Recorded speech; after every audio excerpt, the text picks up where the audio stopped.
It's like being in a nightclub here, isn't it? It's as though you're all in some sort of silent disco listening to your own music. But thank you, Lucy, for the introduction, and thank you to Reset Connect for bringing so many innovators and investors together for what is one of the highlights of London Climate Action Week. And I know they've been doing this for a few years, and this year is the biggest and the best so far, as it's London Climate Action Week. We've had more than 700 events this time, so really putting London on the map.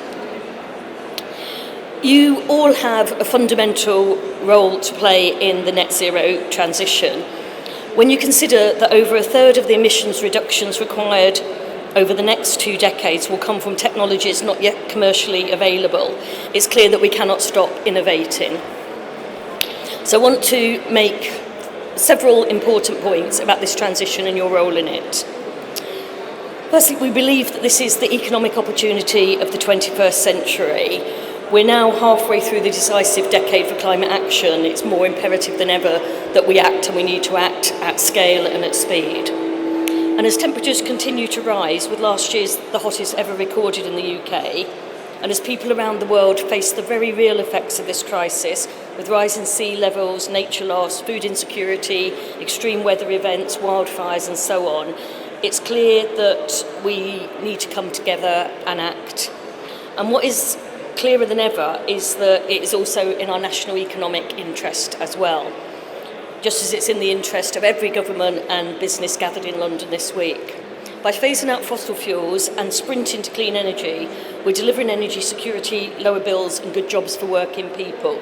We're seeing that transition in some of our industrial heartlands and some of our former industrial heartlands that were abandoned when industries like the mines closed down. So when you go to Nottinghamshire, for example, to see the fusion sector taking off, it's a really inspiring story. We're earning our share of what could be trillion-dollar markets in years to come, and that's why one of the Prime Minister's 5 main missions for government is to make the UK a clean energy superpower with clean power by 2030, while also accelerating to net zero by 2050.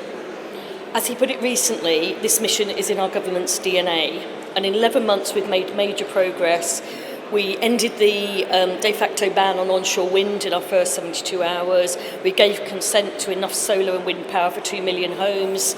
We launched Great British Energy. The legislation's now gone through, which is our publicly owned energy company that will take a strategic stake in projects where needed and supply chains.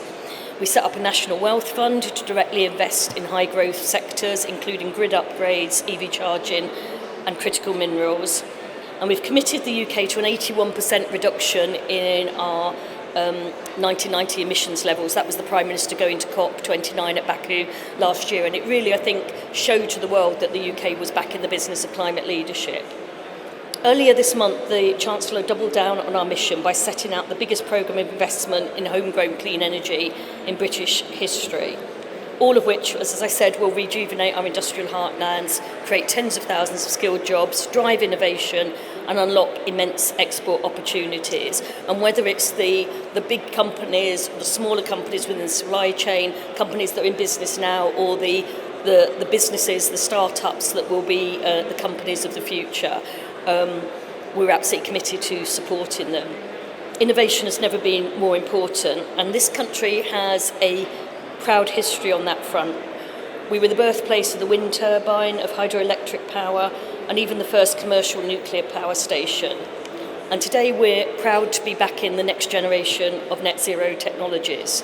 The spending review confirmed unprecedented funding for 4 carbon capture clusters, which will take emissions from industrial heartlands and store them safely under the seabed. We're also supporting floating offshore wind in Scotland, and I have the International Energy Brief, and when I go round the world talking to other people, they're keen to see what we're doing in offshore wind generally, because we've done so well on that front, but particularly some countries are interested in what we're doing on flow. Hydrogen infrastructure across the UK, another area for investment, and fusion energy I mentioned. And across government, there's widespread support for research and development, with funding increased to £22.6 billion a year by the end of this Parliament. That money will support everything from AI breakthroughs to new drugs and longer-lasting batteries. as well as ensuring we lead the way on the clean energy technologies of the future. The UK is home to some of the most exciting clean tech breakthroughs in the world, and through our net zero innovation portfolio, we have turned ambition into real world impact. From smart heat pumps to low carbon hydrogen, we've backed pioneers who are reshaping the way we power, heat and build in our country.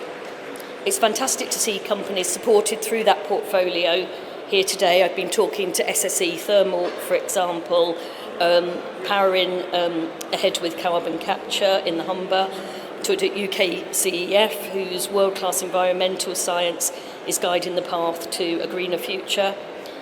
And we're shaping, we've just announced this week our industrial strategy, which was committed £500 million to a bold new R&D mission accelerator programme, delivering cutting-edge innovation to tackle the biggest challenges that we face, from clean growth to health resilience.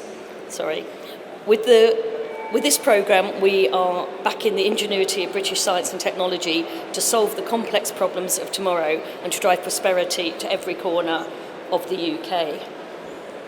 As the clean energy transition gathers momentum, we want to make this one of the best places in the world to invest, and the economics of this have never made more sense. Across the world, we're seeing the rapid drop in the price of renewables driving the clean energy rollout. In 2024, 80% of the growth in global electricity generation was provided by renewables and nuclear, and $2 trillion was invested in clean energy, twice as much as in fossil fuels. 4/5 of global GDP is now covered by net zero commitments. And here in the UK, the net zero economy is booming. It's growing 3 times faster than the rest of the economy.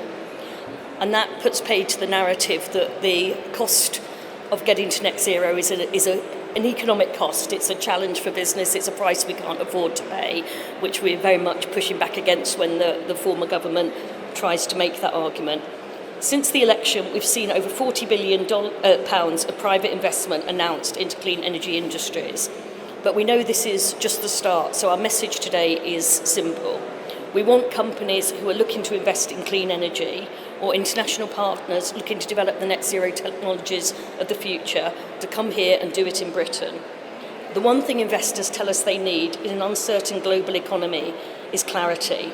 We believe that's exactly what our clean energy mission provides. We're also looking at how we can use public funding and institutions like Great British Energy and the National Wealth Fund to take some of the risk away from investors. We're making sweeping reforms through our planning and infrastructure bill, including replacing the flawed first-come, first-served process that has seen viable projects held up by speculative ones in the grid connection queue. With a first-ready, first-connected system that prioritises the right homegrown clean power projects, we can make sure that the grid is no longer an obstacle to the change that we need to see. And yesterday, as I said, we took another major step with the publication of the industrial strategy, a 10-year plan to double down on the UK's strength in clean energy and other sectors. So let me finish by saying that while the government can provide the plan, the policy framework and the catalytic funding, it is you who are actually developing the net zero technologies of tomorrow. So we need you to keep taking risks and testing new ideas. We need you to find ways to scale up and reduce the cost of these new projects, and we need you to help us unlock the vast potential of this transition. Reset Connect shows what's possible when government, business and finance work together. Now, in these decisive years, we need to strengthen that cooperation. So my final message to you, the innovators, the financiers, the entrepreneurs of tomorrow, is this. Let's use the clarity and ambition of the clean energy mission to seize the economic opportunity of the 21st century. Let's do it together. Let's make the UK the absolute centre of the global transition, and good luck to all of you with your projects. Thank you.